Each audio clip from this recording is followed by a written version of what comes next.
contar com a colaboração da Érica Sarmiento da Silva, né? Que também é coordenadora aí no Rio de Janeiro do LABIM, que é um laboratório de estudos sobre imigração junto à Universidade Estado do Rio de Janeiro. Então, esse encontro de hoje, infelizmente, não pode ser presencial, né, como todos os nossos lançamentos antes da pandemia, é para fazer o lançamento, então, do livro, a apresentação, a abertura para um debate também, do livro Migrações Forçadas, Resistências e Perspectivas, América Central, México e Estados Unidos, no período de 2016 a 2020, né, um pouquinho antes da pandemia, do início da pandemia. Então, esse livro de autoria da Érica Sarmiento foi publicado pela editora Intermeios. Eu aproveito desde já para fazer um agradecimento muito especial ao editor da Intermeios, Joaquim, que é muito amigo nosso e acompanha todos os nossos trabalhos. E aproveito também para convidá-los a comprar, adquirir o livro, né, que já está à venda na própria editora, no site da editora, e futuramente esperamos que a Érica consiga, então, autografar, né, como eu já havia sugerido. Eu acho que essa marca, não é? Ela é muito importante nesse momento, porque toda a nossa produção, todas as nossas atividades ficaram realmente, vamos dizer, aprisionadas, até podemos usar essa expressão, né, a esses tempos que nos parecem assim tão estranhos. Antes de começar especificamente a apresentação, a quem eu convido, então, a Érica, né, para contar um pouquinho desse livro, que eu acho que é muito cativante, eu quero dizer que ter a Érica como autora do BE, né, em particular, como uma pesquisadora de um projeto nosso que trabalha com a questão de deslocamentos humanos, é um privilégio, né? Felizmente, quando a Érica chegou até nós, junto ao BE, ela não veio sozinha e nem veio com a, vamos dizer assim, nem chegou com a mala vazia, né? Ao contrário, ela trouxe consigo uma bagagem histórica, cultural e política acumulada ao longo da sua trajetória acadêmica. Ao mesmo tempo, é uma docente exemplar, né, como adjunta de História da América e coordenadora também do LABIME, e faz jus ao título, que eu fiz questão até de escrever no prefácio dessa sua obra, de que ela é realmente uma jovem pesquisadora arrojada e também conhecedora dos temas que ela trabalha, que são múltiplos, né, em todos os sentidos. E esse seu livro, Migrações Forçadas, Resistências Perspectivas, expressa muito bem, né, as preocupações da Érica enquanto uma historiadora engajada e em sintonia com os problemas do seu tempo. Eu quero ressaltar desde já que esse livro, né, foi escrito durante a pandemia, então eu acho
nesses momentos, ou nessa era de incerteza, né?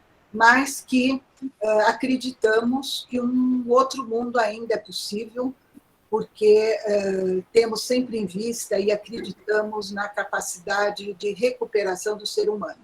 Então, eu passo agora aqui a palavra à professora Érica Sarmento, e, enquanto isso, aguardamos, né, a chegada, vamos dizer assim, do nosso comentarista, o professor Tony Payan, né, que teve um problema, não vou falar que é de trânsito, porque vocês não iriam acreditar, mas que está chegando dentro de alguns momentos. Então, Érica, como sempre, muito sorridente, muito aberta à comunicação, eu passo a palavra para você. Boa noite, boa tarde, né? Tarde, noite para todos. Bom, eu não sei se hoje eu vou estar tão aberta à comunicação, porque vou estar aqui falando, né, desse livro que também é um fruto, é algo novo, né? Não exatamente o tema, a essência, mas sim é um trabalho de pesquisa novo, saindo um pouco, né, da minha habitual linha das migrações históricas, né, e da migração galega, da migração espanhola, da região, né, daqui do Cone Sul, do Rio de Janeiro também. Então, para mim também é uma novidade, né? Eu queria, primeiramente, eu acho que agradecer, assim, fico até um pouco nervosa, né? Emocionada, digamos assim, né? De ter a presença aqui de tantos amigos queridos, familiares, né? Meus irmãos, alunos, minhas alunas, e pessoas que eu talvez vejo aqui não conheça, mas que estão aqui pelo interesse no tema, né? Então agradeço igualmente por essa presença, por esse carinho, e principalmente por se interessar pela temática, aqueles que não me conhecem, que eu acho que é o mais importante, né? É a gente poder tratar desse assunto e expandi-lo, né, da melhor forma possível, ainda que não seja um assunto, né, para rir, para se alegrar, mas necessário, né, necessário, principalmente no contexto atual. Então, agradecer muito à professora Maria Luísa Dutti Carneiro, né, não só pelas palavras que, enfim, muito me emocionam, porque é uma professora, né, com uma grande trajetória que nos inspira a todas, né, e também uma das professoras que conheci quando cheguei, quando retornei ao Brasil, né, quando terminei meu doutorado, conheci professoras maravilhosas que me apoiaram, e por isso estou aqui, né, por essas mãos que sempre se estenderam, né, generosamente, e agradecer à professora Maria Luísa Tucci por ter me acolhido também no seu laboratório, né, sempre de forma tão gentil, né, e hoje supervisora do meu pós-doutorado, né, pandêmico, que tivemos que cortar, né, mas agora com essa esperança de regressar, né? Como diz Paulo Freire, esperançar sempre. Lembrando aí o nosso mestre, já que estamos num ambiente aqui acadêmico, né? educação, né, falando de direitos humanos, né, de migrações e de deslocamentos. Então, agradecer muito, professora, e eu acho que agradecer o Joaquim também, da editora, que sempre esteve aí presente, né, e apressando, sempre colocando pressa no Joaquim, porque eu queria que o livro saísse esse ano, né, tinha uma urgência temática e o tempo foi cumprido. E agradecer também a uma pessoa que me ajudou muito na elaboração desse livro, claro, além de todos aqueles que estão presentes na minha vida, mas que diretamente também está aqui, que é a amiga e a professora Andréa Teu, que fez a revisão do meu livro, a leitura crítica, e esteve comigo aí, mão a mão, né, a gente até tarde da noite, me ajudando, e para que o livro saísse com o mínimo, né, de erros possível, e que tivesse uma linguagem, tivesse bem uniformizado, enfim, a Andréa realmente foi aquele olhar, né, que é necessário, olhar de uma professora, de uma historiadora, de uma pessoa com erudição, obviamente, que era o que eu precisava, e assim foi feito. Então, agradecer especialmente essas duas professoras que estiveram comigo, me dando força, me apoiando no momento da elaboração da escrita desse livro. O professor Tony Payan está aqui. Tony, você gostaria de fazer os seus comentários agora? Eu sei que você está em trânsito, né? E te gostaria de falar agora, Tony?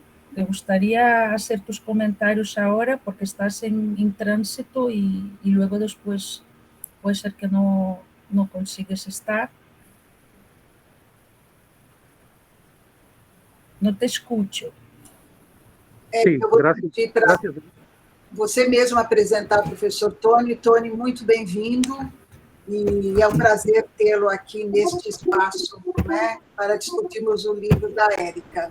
Eu pedi à Érica dizer algumas palavras, você conhece melhor, professor, né, Tony, e depois passamos em seguida a palavra a ele, por gentileza.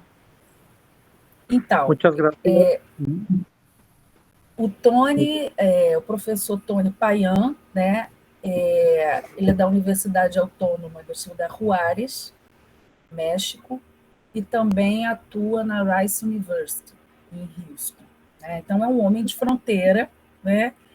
E depois eu vou contar para vocês porque eu também conheci a fronteira no mesmo momento em que eu conheci o Tony e todos esses colegas e amigos que me levaram a estudar essa temática. O Tony está aí presente. Né? Tony, por favor. Bueno, gracias, Erika. Bueno, primero que nada quiero agradecerle a Erika el haberme dado la oportunidad de leer esta obra, este trabajo tan importante que hace Erika en materia de desplazados. Es uno de los grandes problemas que estamos viviendo en Latinoamérica y quiero abordar el trabajo de Erika desde la experiencia más reciente que estamos viviendo en Ciudad Juárez, en donde me encuentro en este momento en tránsito, como bien dice Erika, por un mal cálculo del tiempo. El paso está en tiempo de la montaña, y Río de Janeiro está un poco más tarde, pero me da gusto ofrecer algunas palabras sobre esta obra. A ver, yo creo que muchos estudiamos el tema de la migración, estudiamos el tema, incluso hay quienes estudian el tema de la migración altamente calificada, como una colega, Camelia Tigao, en la Universidad Autónoma de Ciudad Juárez. Hay quienes estudian el tema de los migrantes indocumentados. Yo mismo he hecho algunos trabajos, pero recientemente hemos comenzado a visualizar, a percibir ya una serie de desplazamientos, es decir, la migración forzada. Claro, en cierta manera, toda migración que es producto de una movilidad incluso económica, en busca de oportunidades, de mayores oportunidades, etcétera, ya es de por sí una migración forzada. Cuando la gente se ve en la necesidad de abandonar sus territorios para buscar una oportunidad económica, un empleo, una mejoría para su familia, ya es una migración forzada. Ahí comienza entonces una categoría de migración forzada que hoy nos da en cierta manera muchísimos elementos que podemos aplicar a otro tipo de migración forzada, que es la migración que estamos viendo hoy en la frontera México-Estados Unidos. Seguramente en los medios de comunicación ustedes han estado viendo dos grupos desplazados en México, y cada vez el país se convierte en un escenario de este tipo de trabajos que Erika Sarmiento nos ofrece en esta gran obra. El primero es los desplazados por el crimen organizado.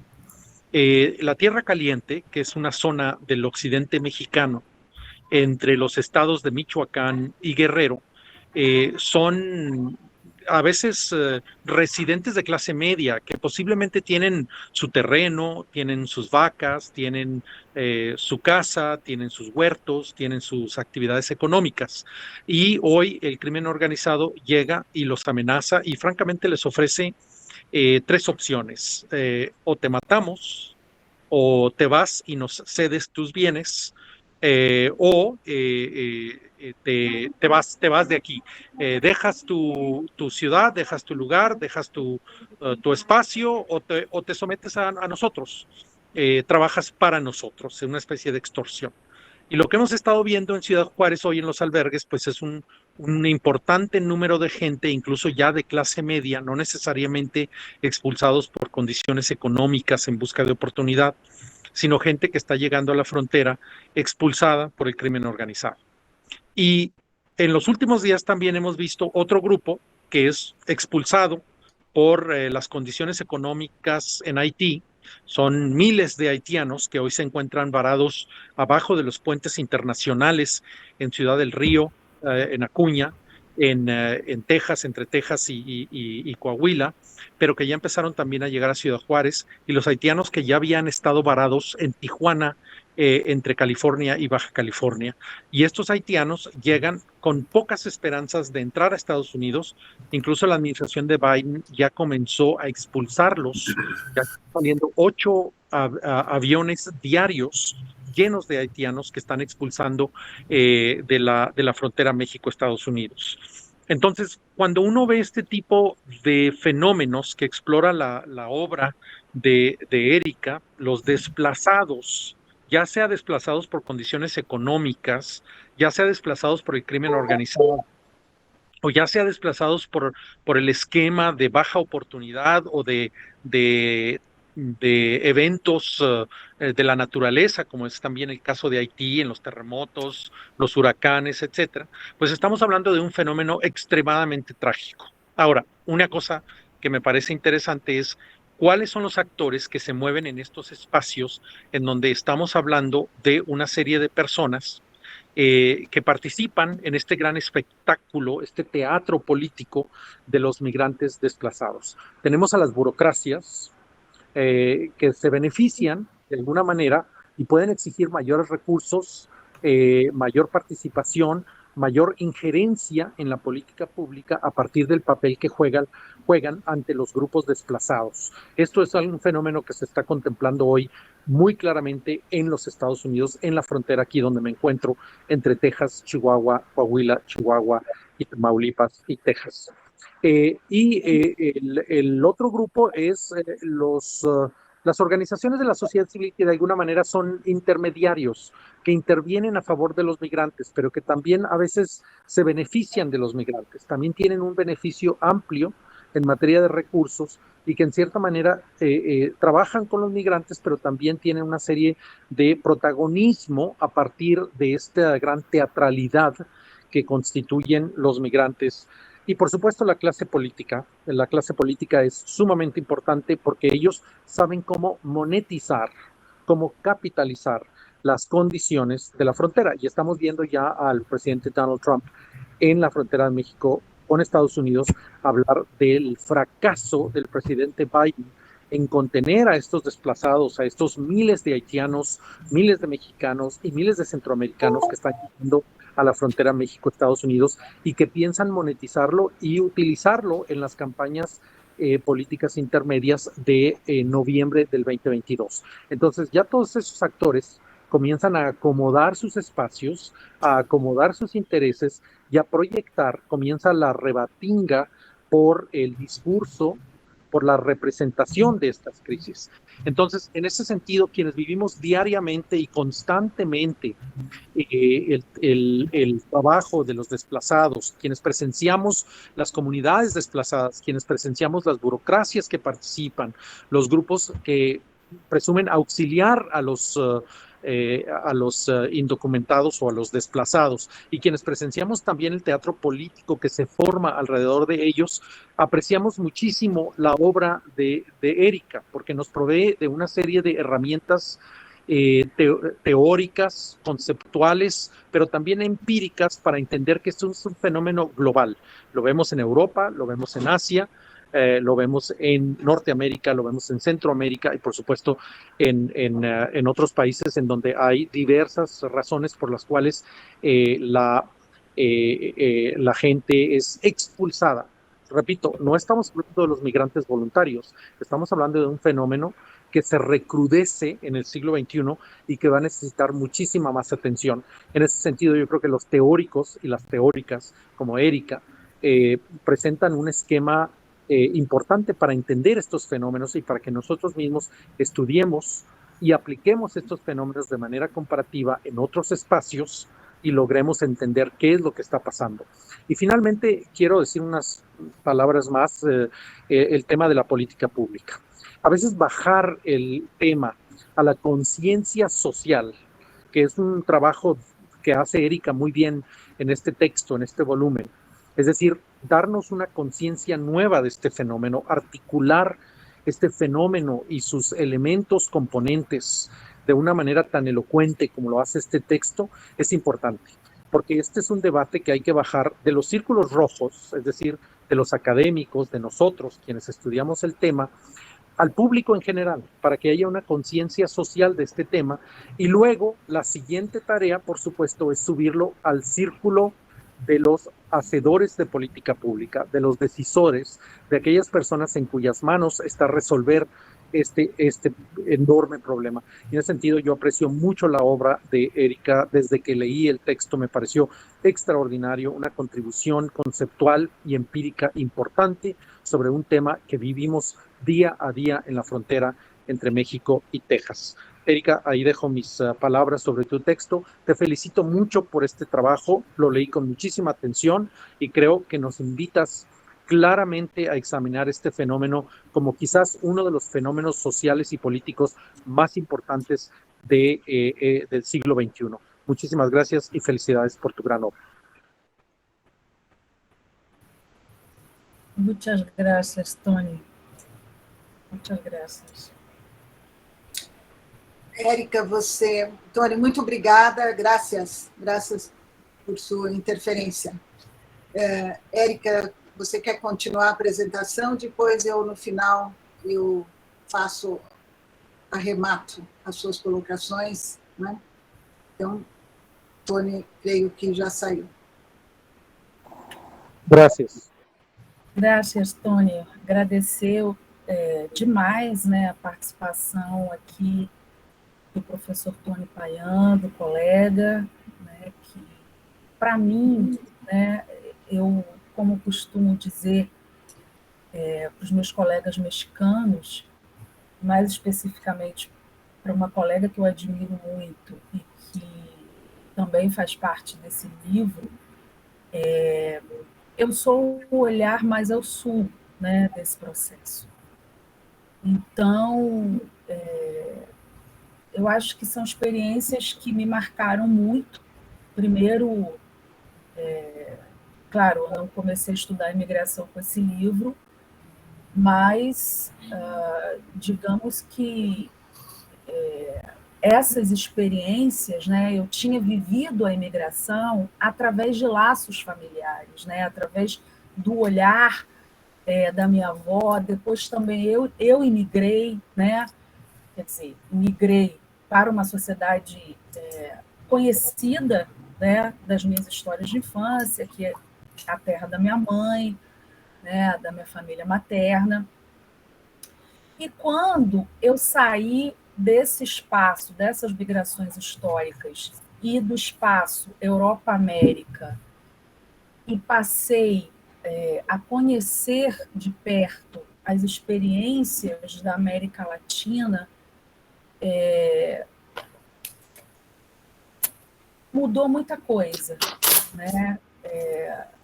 Eu acho que ter ido à América Central, ter chegado até a fronteira do México, né? E essa foto do livro que vocês podem ver, ela é uma foto doada, né, pelo Henrique Corazza, que escreveu, assim como o Tony e a professora Maria Luísa Tucci Carneiro escreveram aqui no livro.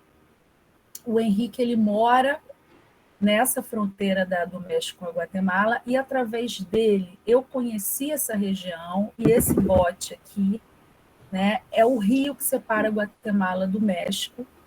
O Henrique tem várias fotos que ele expõe, além de historiador, né? Ele Enquanto gosta ele prepara, o André deve conhecer meu parceiro tirar fotos, enfim, artigo. é o hobby. E ele doou essas fotos, né? No meio do livro tem mais para mim, né? Eu andei nesse bote, né? Nessa experiência, e você pensa que um rio tão pequeno, né, que dá praticamente para atravessar com algumas braçadas, divide essa fronteira, né, do México e da Guatemala, e que a partir desse governo não a partir, mas principalmente, né, nos últimos anos, tem se tornado cada vez mais, né, essa externalização da fronteira estadunidense, ou o muro dos Estados Unidos, né? Então, ao ver essa realidade dessa fronteira, né, e o país, digamos, sitiado, né, as estradas, tudo se vive em função dessa imigração, desse fluxo contínuo, né? Como disse o Tony, que são as migrações, né, assim, econômicas, né? Como diferenciar, né? Quais são os termos que devemos usar, né? Existe migração, pode existir uma migração regular, ordenada, né, em uma situação que milhões de haitianos e centro-americanos tentam escapar de condições subhumanas e adversas, mulheres e crianças. Pode existir, ou ela existe realmente como um discurso, né, desses estados para selecionar quem pode e quem não pode entrar. Então, como diz o livro do Bauman, né? Quando estranhos batem à nossa porta, nós abrimos essa porta, deixamos eles entrarem, né? Então, esse outro que está pedindo essa ajuda e que lhe é negada, como acontece na fronteira sul mexicana e na fronteira norte com os Estados Unidos, e quando esses corpos são devolvidos, né,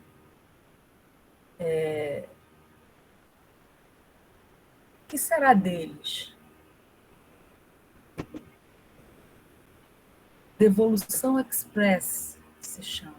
Eu tentei trabalhar um pouco no livro, né, algumas categorias de análises, conceitos, né? Então, eu pensei né, na problemática desses corpos descartáveis, né, desses sem estado no século XXI, e pensei muito na segurança humana. Né? Quer dizer, o que significa segurança humana perto dessas fronteiras? Então,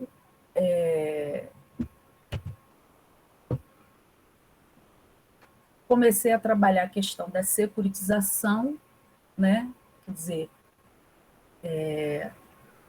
quando um fenômeno é percebido como uma ameaça existencial, né? E aí os fluxos migratórios massivos representam esse desafio para o Estado.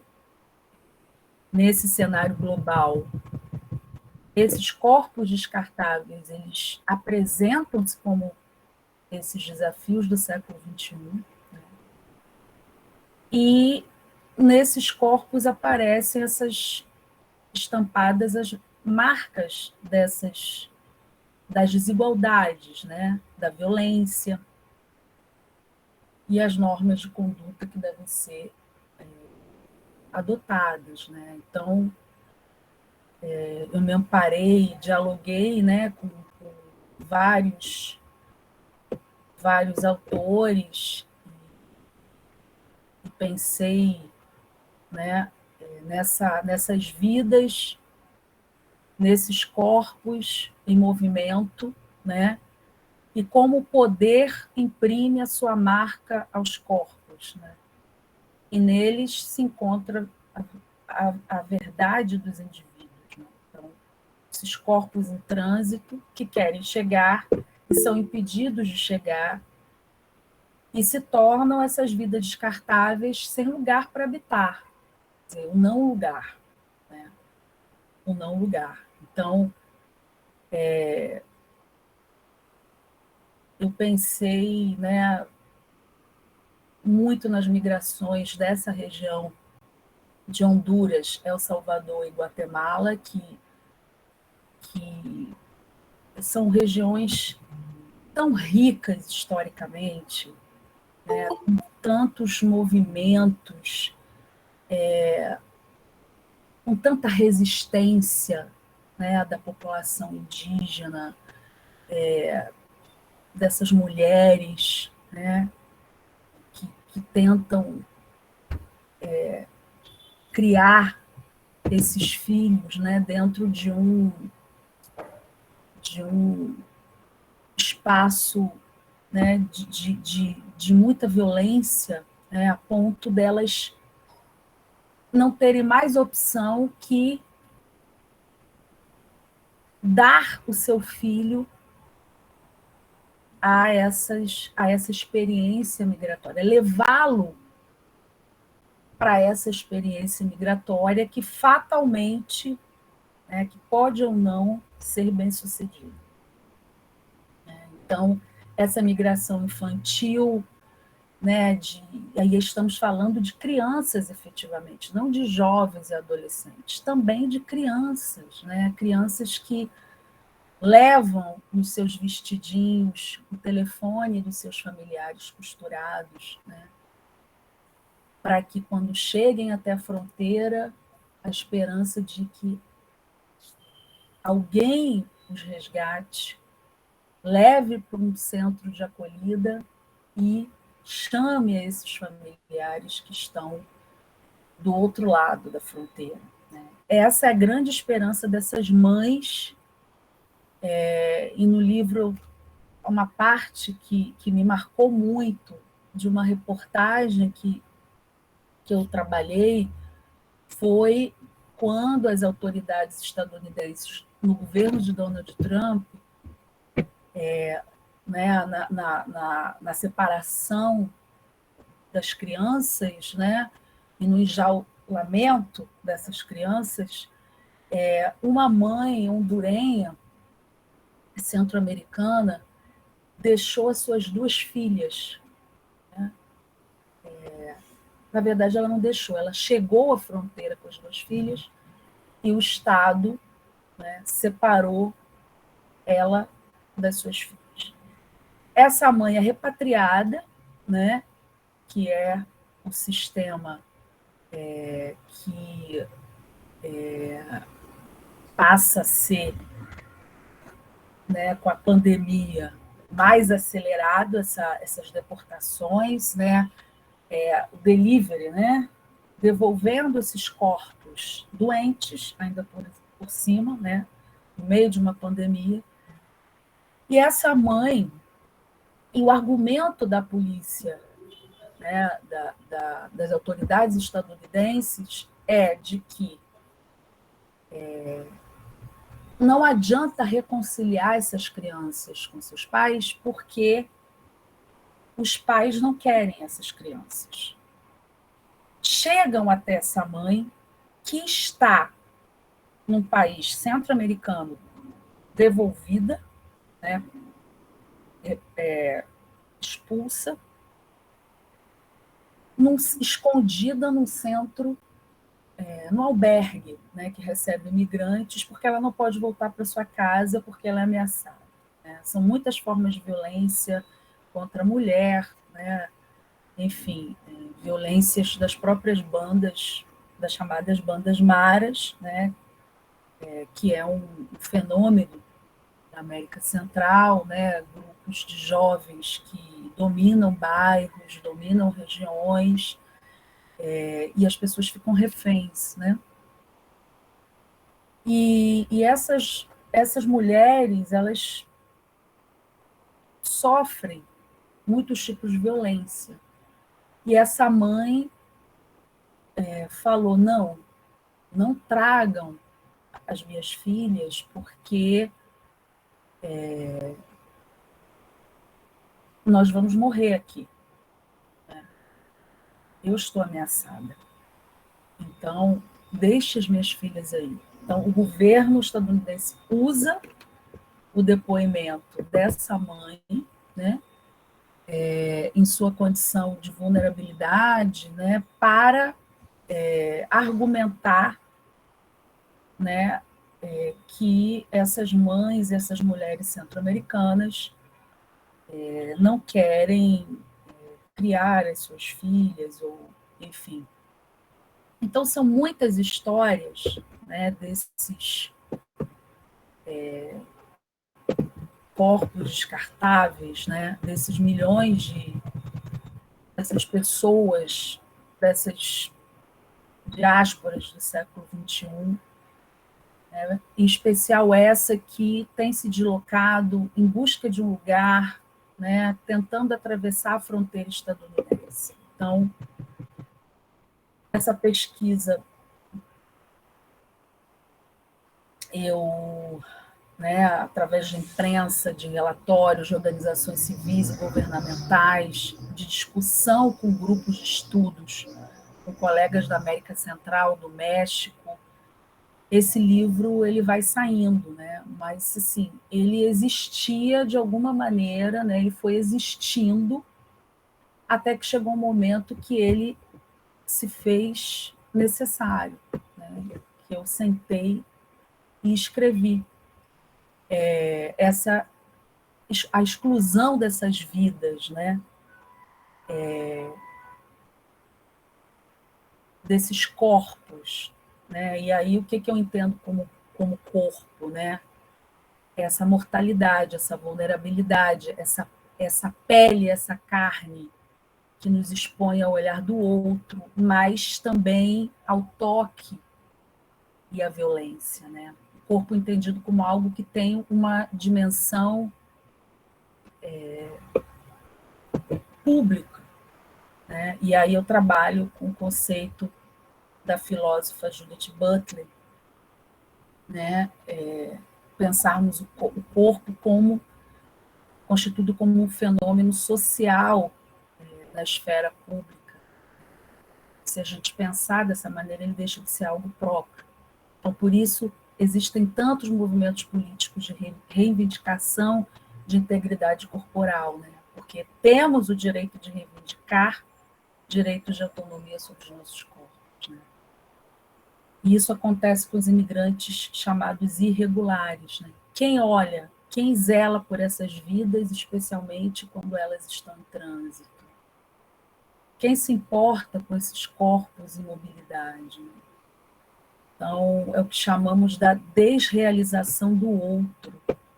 Quando a violência cometida contra determinados grupos, ela é naturalizada, ela é silenciada. Então, essas vidas elas passam a ser negadas, a existência dessas vidas passa a ser negada. Então, tentar romper essa dor, né, de alguma forma, e o silenciamento da morte, né, de milhares de imigrantes que tentam realizar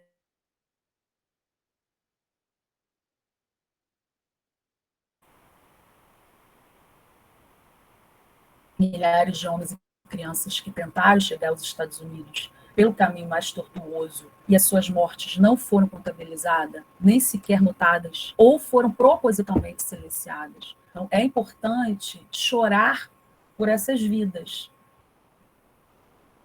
Porque se a gente parar para pensar,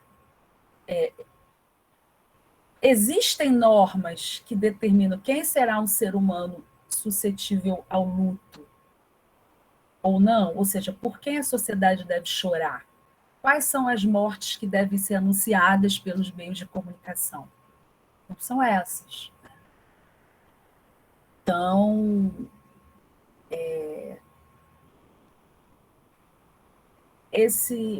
essa América Latina, ela é muito esquecida, né? Principalmente aqui para o sul. Então, todos os dias eu recebo muitas e muitas notícias, eu não dou conta, né? Eu faço um arquivo de tempos em tempos de grupos, né, com que eu dialogo com os colegas centro-americanos, e sempre, né, essa percepção, sempre essa violência, né, essa questão de que a segurança do Estado, ela é muito mais importante que a segurança humana, né? Então, esses centro-americanos, eles são privados da possibilidade de permanecer, né? Simplesmente da possibilidade de permanecer devido às situações dos seus países e também privados da possibilidade de chegar ao destino que desejam, as duas coisas. Né? Então, temos populações que vivem em condições de pobreza e de extrema violência, além de carecer, né, de bens econômicos para subsistir, essa população também está privada de bens socioculturais e também vive uma grande privação política. Né? Então, não tem condições de cidadania, não tem mecanismos de identificação com seus governos, com instituições. É uma reprodução constante dos agentes da violência social, desses jovens que são constantemente recrutados para a situação de delinquência, de violência, e que a situação é: eu imigro ou não tem outra solução. Ou eu emigro, ou eu emigro. Né? Então, não há como detê-los, porque eles não deixaram nada atrás. Ninguém vai conseguir detê-los, porque eles não têm como permanecer. Essa é a grande questão. Né? Então, apesar de viver, teoricamente, sobre governos democráticos,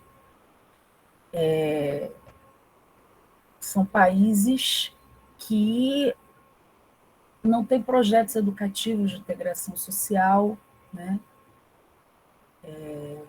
As estruturas de administrações públicas precárias, né?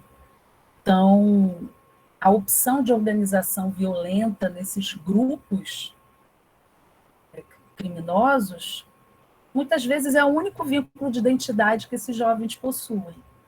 Então, países de Estado mínimo, de economia neoextrativista, e essas populações estão buscando, elas vão, né?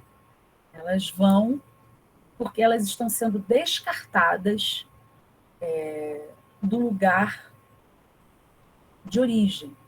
Então, é uma política da morte, né? É uma necropolítica, e o Achille Mbembe está presente aí, que exclui os cidadãos de poder subsistir e de viver sem violência. Então, não podem retornar porque eles sofrem ameaças. E os estados não querem se encarregar dessas vidas. Né? Então, qual é o rótulo de refugiado? Quem decide, né, o que é o refúgio, quem é o refugiado, porque muitas dessas pessoas simplesmente são negadas o direito ao status de refúgio. E são repatriadas, devolvidas. Então, essa militarização das fronteiras e a segurança do Estado, antes de priorizar a segurança humana, é o que eu tento trazer um pouco nesse livro. Eu acho que é a questão chave, né? E aí a gente tem os Estados Unidos, claro, e esse período de Donald Trump como um período de acirramento, né? Dessa externalização da fronteira, dos acordos que foram feitos com o governo mexicano, né? Do aumento da imigração feminina e também de famílias, né? A questão do encarceramento de crianças. Não é nada novo, tá? Mas existe não só uma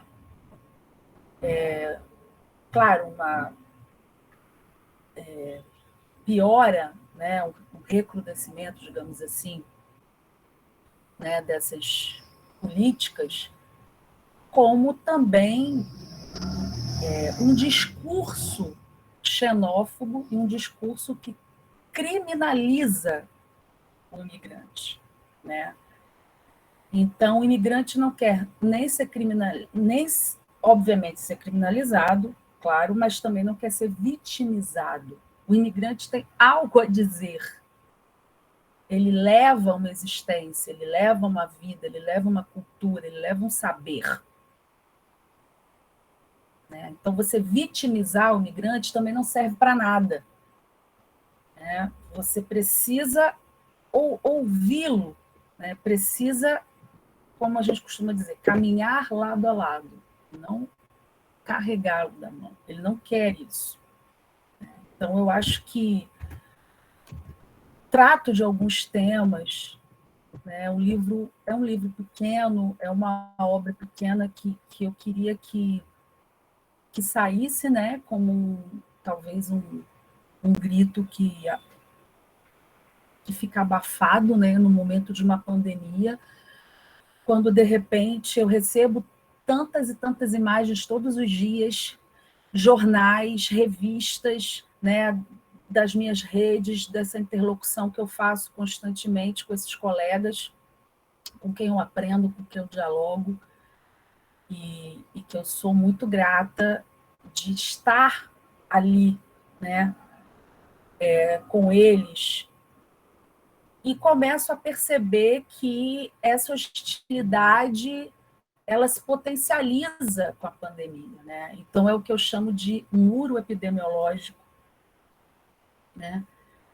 Que é mais um muro para se romper. Né? Aí a gente tem o Título 42 nos Estados Unidos, que está aí ainda, que diz respeito à saúde, questão sanitária. Estamos numa pandemia, ninguém pode entrar. E aqueles que já estavam pedindo com solicitação de refúgio, pedindo asilo, fica no limbo. Né? Então, é o que eu falo um pouco aí também dessas fronteiras, né? Dessas fronteiras decoloniais.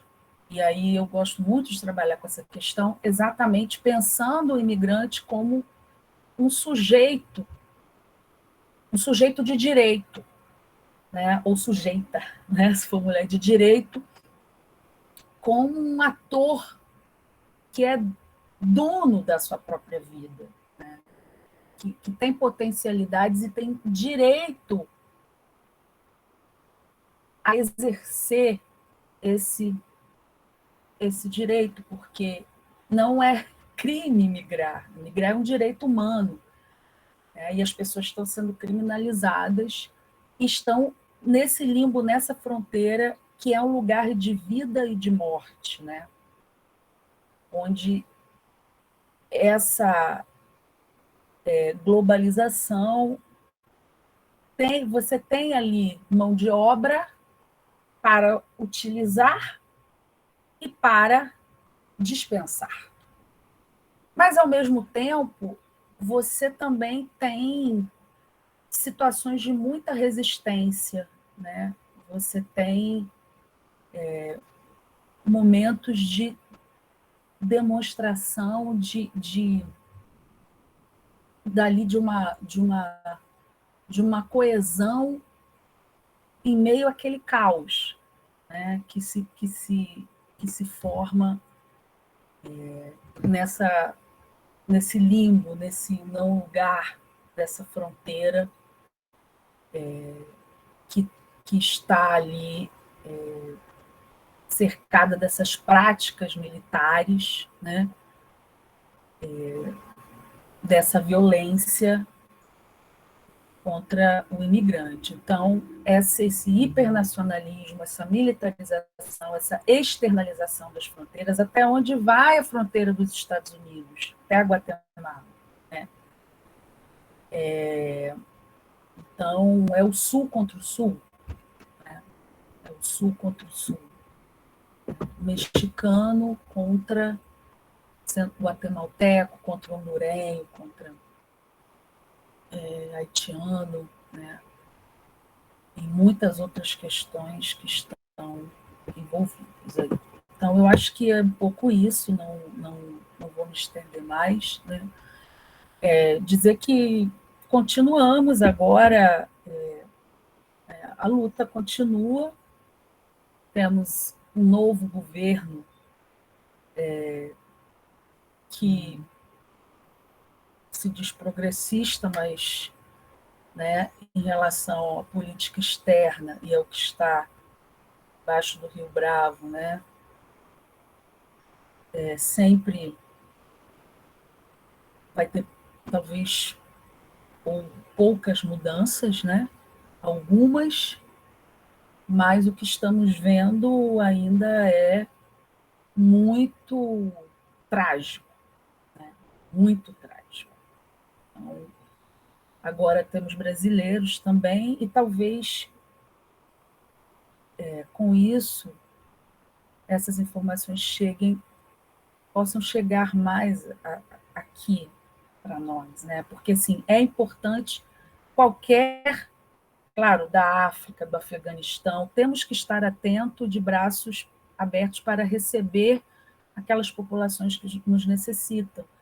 Mas tivemos várias reportagens dizendo: México recebe afegãos, excelente, deve receber, e expulsa não sei quantos mil centro-americanos por dia.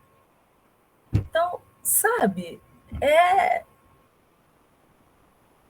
ninguém quer, não receber os afegãos, mas essa política é uma política realmente dramática, né? Assim, é quase que uma política também é de extermínio, porque não há, como eu falei para vocês, essas pessoas não têm possibilidade de sobreviver nesse retorno, né?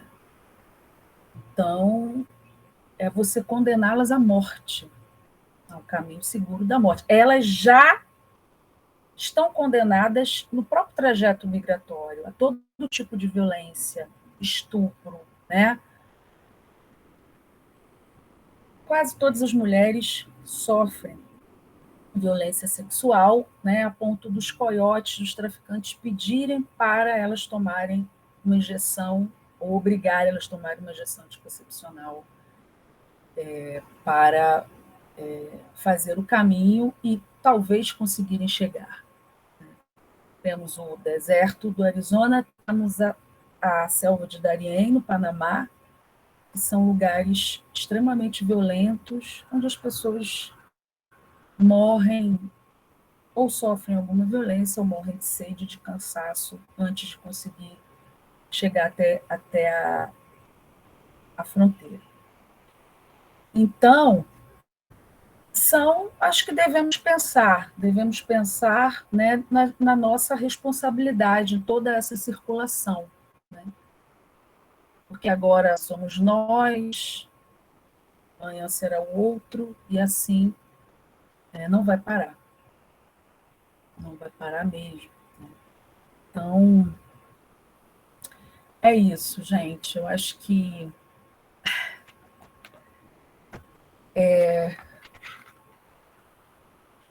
enfim, foi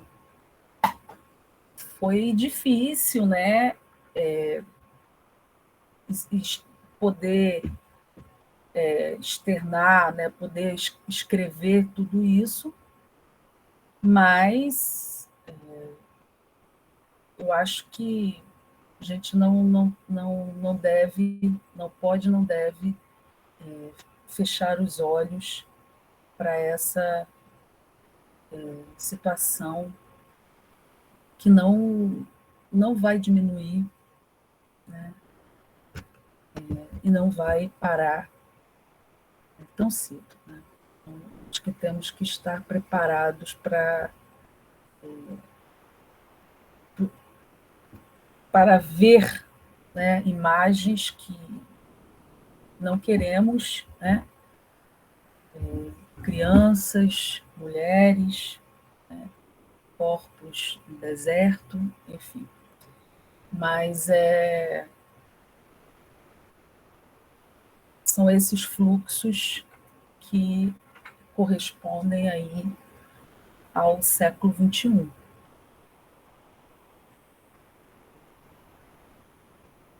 É isso, obrigada.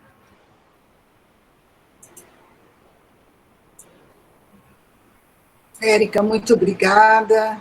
E realmente te ouvir, né? Para quem já leu o livro, que eu tive o prazer de ler quase que em primeira mão, vamos dizer assim, eu acho que esse é um momento muito expressivo para todos nós, não é? Porque tomamos conhecimento, ainda que online, não é? Dos seus conhecimentos, das suas experiências em loco, né? Quer dizer, quando você fala, eu entrei nesse barco, é uma coisa assim fantástica, não é?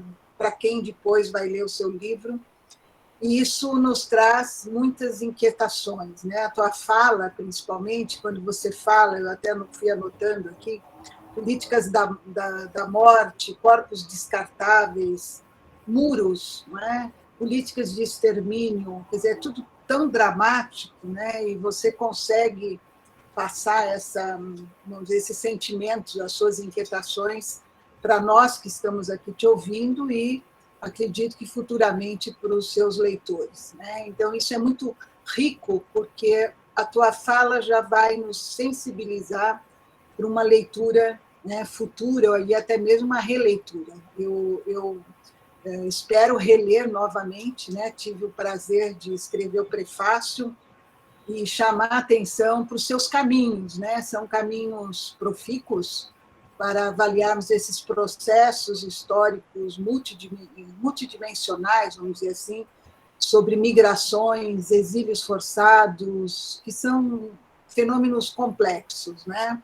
E ainda mais você nos colocando da forma como colocou, né, e que nos sensibiliza muito essa questão dos corpos, né, corpos descartáveis, é tão forte essa expressão, não é? E que realmente convida a todos aqui que estamos te ouvindo, não é, a lutar, né? Eu acho que não podemos desistir, mas para pensar em políticas públicas que venham a informar o povo brasileiro sobre o perigo desses muros, né? Muitas vezes são muros imaginários, ou fictícios, mas eles existem, principalmente através de discursos de ódio, né? que separam os grupos políticos ou não, sociais, religiosos, né? E a tua fala nos chama para a necessidade, e acho que aqui a academia tem um papel fundamental, não é? Para a programação e a produção de projetos humanitários. Estamos precisando realmente de projetos humanitários, né? E seguindo as tuas pegadas, que seguiu as pegadas dos migrantes, né, por esses caminhos tão tortuosos que você fez, América Central, México, Estados Unidos, né, você, não só agora na tua fala, mas também no livro, você elabora um diagnóstico, né, um diagnóstico das crises humanitárias civilizatórias e também das ações estatais, porque os estados, muitas vezes, como o nosso, né, estão ausentes. Né? As vidas importam, mas, às vezes, as mortes não estão importando, os números não estão importando, e principalmente diante desse diagnóstico que exige ações, ainda que em doses homeopáticas, mas ações que solucionem esses problemas enfrentados pelos imigrantes. Eu lembro aqui, muitas vezes, as experiências dos imigrantes, por exemplo, os haitianos, né, que vêm buscar refúgio no Brasil, muitas vezes sem documento, né, o Estado, através desse visto humanitário, que é muito positivo, né, Estado brasileiro, mas falta ainda abrir um caminho, oferecer empregos, oferecer reajustes, não é, de cultura e até mesmo de documentação. Isso me lembra muito bem o trabalho que eu faço também com os imigrantes forçados, né, da época do nazismo, que fugiam, muitas vezes tendo que assumir, judeus que eram assumir uma religião católica ou protestante, mas principalmente católicos, para serem aceitos aqui no Brasil. Né? Então, esse impacto da cultura, né?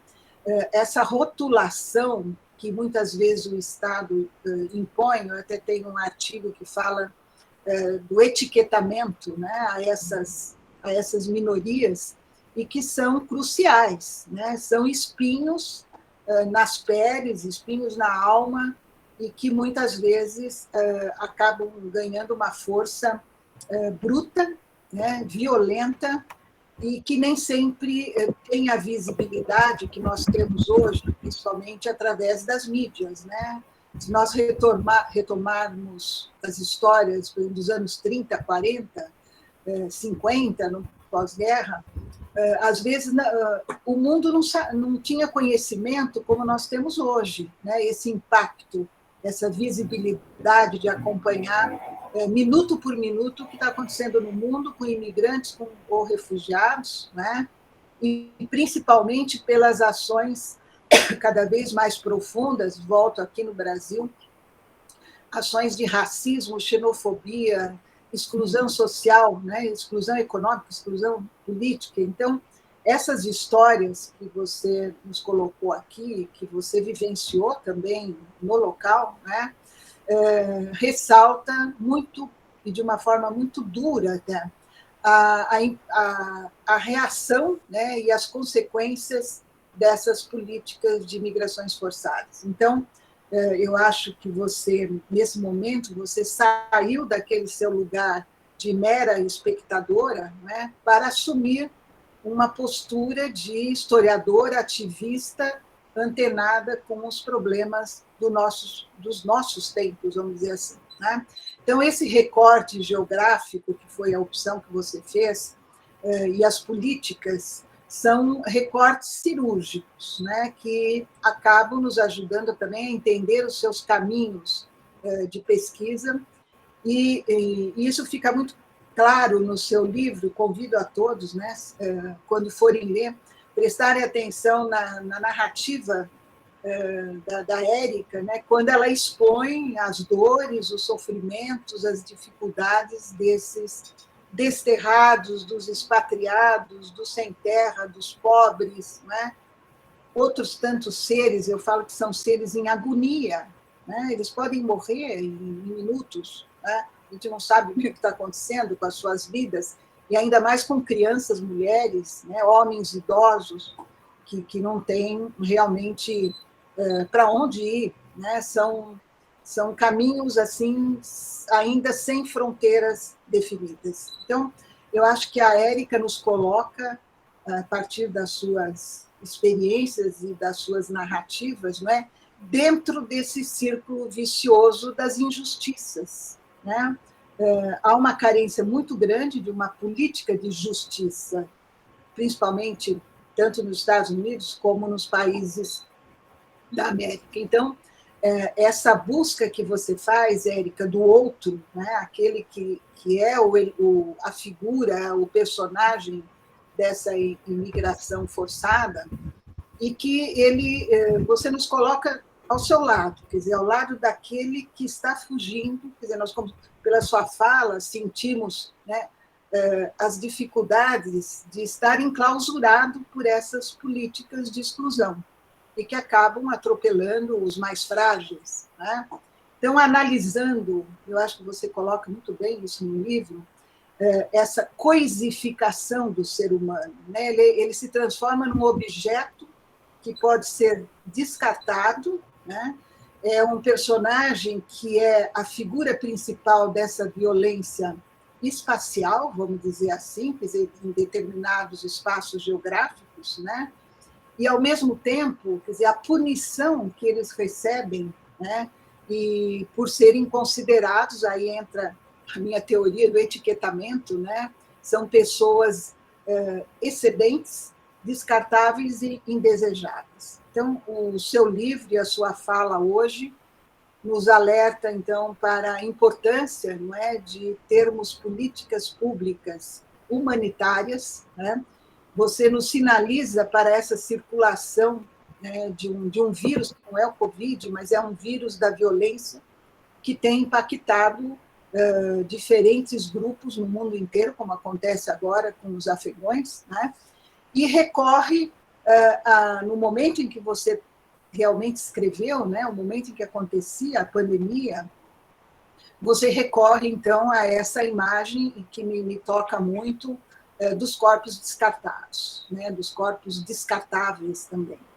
Então, você levanta aqui, né, várias questões, e eu chamo, então, a atenção de todos, né, quando fizer a leitura, para esse problema que é tão atual do fenômeno das migrações forçadas, né? Realmente não é um problema superado, infelizmente, não é? Mas acredito que nós, como acadêmicos, né, e que não fazemos teses e nem textos para ficar engavetados, nós temos aqui um papel muito importante, não é, de incidência, né, de inserir os nossos conhecimentos, de interferir na realidade através dos nossos conhecimentos, das nossas pesquisas. Então, Érica, eu quero te parabenizar, né? O seu livro traz aqui uma mensagem muito importante, e você expôs agora na sua fala a sua indignação, né? E nos coloca também indignados com esses corpos descartados, com esses corpos descartáveis, né? E, ao mesmo tempo, com os corpos dos desaparecidos. Eu queria chamar a atenção, né? Quer dizer, muitos desses corpos não sabemos nem onde foram parar, onde que eles estão, né? Então, você deixa em aberto uma série de questionamentos, né, ao fazer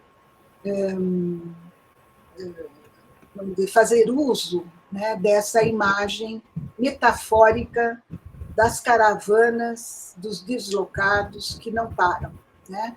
Mas e aí eu acho que tem uma sinalização, né? São caravanas que passam, não param enquanto os cães ladram, né?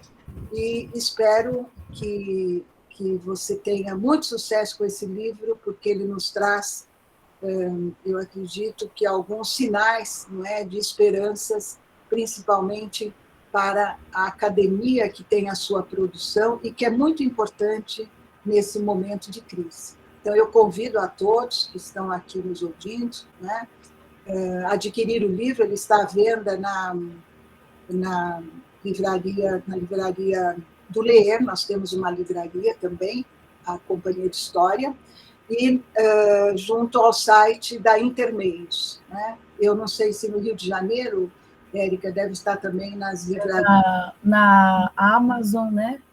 Está no site da Amazon, e eu acho que na Travessa, na livraria da Travessa também, acho que vai. Bom, então eu convido a todos a lerem o livro da Érica, né? Eu estou aqui de garota propaganda, viu, Érica? Nossa, que honra! E também vocês a visitarem o site do Leer, conhecer os nossos projetos.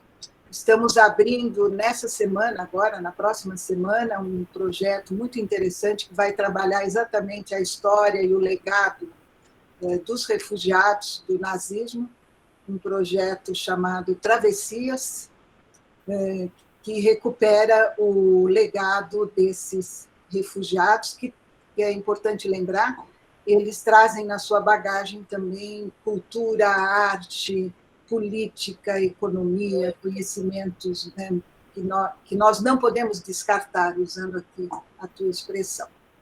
Érica, passo a palavra agora, meus parabéns para você encerrar agora em nome do Labine, né, que você está também aqui representando.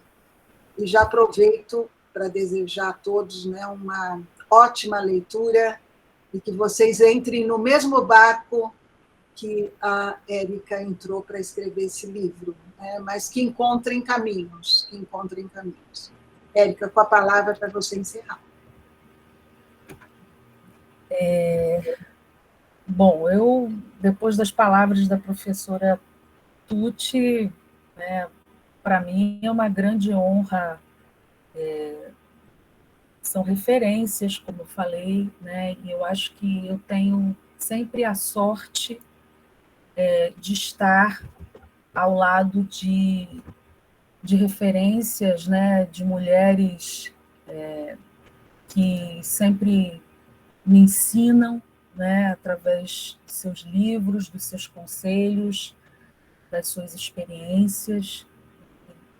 Eu tive mais uma vez essa oportunidade ao escrever esse livro, de estar rodeada, né? Então, só agradecimento à professora, né? Acho que incrível, né? Assim, vê-la fazer a leitura do meu livro. Meu primeiro livro, né? Eu não publiquei aqui no Brasil, então é o primeiro livro que eu escrevo, de fato, aqui, porque a minha tese que foi publicada, né, meu livro autoral, ele foi escrito em Santiago, né, na Espanha, e foi publicado alguns anos depois aqui. Agora, esse livro autoral foi feito aqui, né? Então, isso tem também um significado para mim, né, de estar aqui com os pés aqui na América e olhar para ela, não só olhar para a Europa, que é importante olhar para lá também, para todos os lados, mas eu voltar para cá, para as nossas populações, para tudo que nós enfrentamos, né, para a questão da xenofobia, do racismo. Aprendo muito com a fala dos imigrantes, lendo sobre as suas travessias. E, para terminar, eu não posso deixar de mencionar, falando sobre os mestres, né, que tanto nos ensinam, um agradecimento ao professor Chiara Monte, que está aí, que é um catedrático, né, da Universidade de Buenos Aires e que é dos nossos mentores da área de História da América, né, e um dos grandes teóricos da América Latina do século XIX. E, professor, obrigada por estar aqui, né? Nós temos uma interlocução. Para mim é... Perdón, debo disculparme con una crítica a Erika y a mí mismo. Erika me dijo que ustedes empezaban a las 5. Yo disciplinadamente me introduje a las 5, hora argentina. Me olvidé que hay una hora de diferencia. Pero de todas maneras, conozco los trabajos admirables de Erika, que ha sabido unir realmente con gran profundidad el cruce de un tema de investigación histórica, como son las migraciones internacionales, con uno de los problemas más dolorosos del mundo actual, del mundo económico, social y político. Yo y mi esposa y yo somos también nietos de inmigrantes, pero de aquellas olas migratorias que eran recibidas con brazos abiertos por los países a los cuales iban a contribuir. En cambio, hoy la gran parte de las migraciones, de los movimientos de población se enfrentan con prejuicios y a veces con cosas peores que los prejuicios cuando son llevados a las prácticas, y toda una cantidad de fenómenos que hacen que este tipo de investigaciones que Erika y su equipo están llevando a cabo sea tanto más valioso. Bueno, pido disculpas nuevamente a Erika y los dejo hablar a ustedes. Bueno, profesor, usted puede llegar a la hora que quiera, puede salir a la hora que quiera, ya tiene usted ya trayectoria para eso. Yo solo tengo que agradecer la presença e toda a sabedoria desses mestres, né? E com ele eu aprendi o que é uma nação no século XIX, e com ele eu aprendi a história da América no século XIX, para que eu pudesse chegar até os dias atuais, né? Então, é isso. Vamos aprendendo. Só quero aproveitar para dar o meu boa noite ao professor José Carlos Chiaramonte. É um prazer tê-lo aqui. Conheço muito suas obras, né? E tenho aqui na minha biblioteca algumas das suas produções, e realmente é um privilégio aqui pela sua presença, né? E agradeço mais uma vez e esperamos futuramente poder assim conversar mais longamente, não é, sobre os seus trabalhos. Então, estamos fazendo a tradução do livro dele para ser publicado em português pela Eduerge. Qual livro, Érica? Qual deles? É o último, um livro novo, né, que ele está lançando, que tem uma parte de historiografia e conceitos de nação. Então, vai ser publicado em português pela Eduerge PUC-Rio, e estamos aí, eu e o professor Marco Pamplona, da PUC, estamos fazendo a análise do livro e a introdução. E ele está bem, acho que ele está bem contente. Muito bem. Bom, então acho que podemos encerrar. Maria Luísa? Oi, pois não. Eu queria só um segundinho para agradecer muito a você. Agradecer muito, né, esse importante encontro com a Erika e com a sua observação extraordinária, né, e agora a presença do professor e todos que estamos aqui, apenas comentando, né, da importância da forma como esses sintomas são colocados, e o que é descobrir o que estruturalmente significa esse processo. E aí eu queria só pegar duas palavrinhas que vocês usaram. Rotulação e eticamento é traduzido por imaginário, né? Então, que imaginários libertários e humanitários estão em construção nessa obra que vocês estão produzindo e que eu me sinto já parceiro desse processo. Era esse o comentário que eu queria, né, fazer. E que, o imaginário, a produção dele, certamente, é a questão política mais importante que nós estamos vivendo, né? Obrigada, professor Daí, também por estar aqui, né? Também nosso mestre na UERJ. Obrigada. Obrigada aos colegas aí também da Argentina. Se alguém mais, Érica, alguém mais quiser dizer algumas palavras também, nós temos ainda aí uns 10, 15 minutos, mais algum dos presentes. Estamos abertos. Eu adoraria, se alguém quiser falar alguma coisa. Marcela Portenha.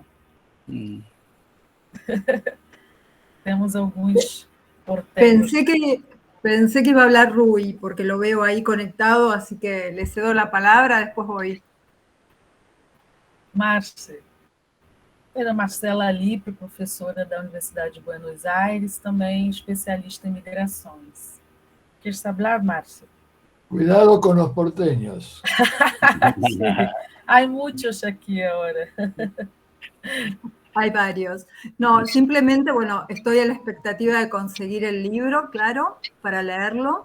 Y bueno, imagino que es, digamos, el corolario, aunque no, a ver, ahora lo explico, el corolario de una trayectoria inmensa dedicada al tema de la inmigración. Así que espero lo mejor en términos de éxito académico. Bueno, comercial también, debería decirlo. No estaría mal. Bien, y nada, creo que todo lo que venga en relación a esto y a tu trabajo es bien merecido. Y yo me alegro mucho, no solo como colega, sino como amiga también. Graças, Márcia. Eu não sei, eu gostaria que... Não sei se a minha equipe do Labine gostaria de falar, que tem me acompanhado, os meus orientandos que estão aí, os meus alunos, se gostariam de falar alguma coisa, meus colegas da UERJ, não sei se querem falar alguma coisa, ninguém, estão todos tímidos. Mauro? Eu posso falar, professora. Não, agradecer por todos o tempo. Eu já estou com o Labine há mais de um ano, e tem sido sempre muito enriquecedor no minha trajetória acadêmica, especialmente por conta da maneira que nós criamos um espaço acolhedor que possa tratar esses assuntos tão difíceis da maneira correta, de uma maneira humanizada, sempre buscando contribuir com soluções reais, com conhecimento o mais eficiente possível para melhorar as condições dessas pessoas, para contar a história dessas pessoas, para enriquecer sempre nossa concepção de mundo e nossa concepção do passado e como o mesmo foi construído. E eu atribuo muito isso à professora Érica Sarmento e tudo que ela faz no laboratório. Então, fica o agradecimento, ficam os enormes parabéns pelo seu trabalho. A gente, dentro do laboratório, mais que ninguém sabe quanto que você se esforça nesses projetos, nesses trabalhos, e então ter a oportunidade, a possibilidade de conviver com isso não tem preço, né? Então, muito obrigado, professora. Parabéns pelo seu trabalho. Obrigada, querido. Obrigada mesmo. Nossos filhos, né? Bom, Érica, eu acho que agora você pode convidar todos para ter o livro autografado, né? Pena que não dá para a gente fazer a fila aqui na livraria, como a gente faria antigamente, né? Fazia antigamente. É só tomar a distância. Isso. Então, futuramente estaremos todos aí no Rio ou aqui em São Paulo, não é? Para as nossas comemorações, Érica. Vamos pedir os autógrafos. Eu irei a São Paulo. Não posso perder de voltar a São Paulo. Você está devendo aqui a sua visita de pós-doc, tá bom? Continua o convite. Pessoal, muito obrigada. Vamos nos despedindo. Qualquer coisa, também estou aqui à disposição. E muito obrigada pela presença. E não se esqueça de comprar o livro da Érica, tá bom? Com desconto, viu, Érica? Com desconto. Tá bom, gente. Muito obrigada. Obrigada, boa noite gente. a todos. Boa noite. Um abraço. Até. Valeu. Boa noite, obrigado a você. Um prazer.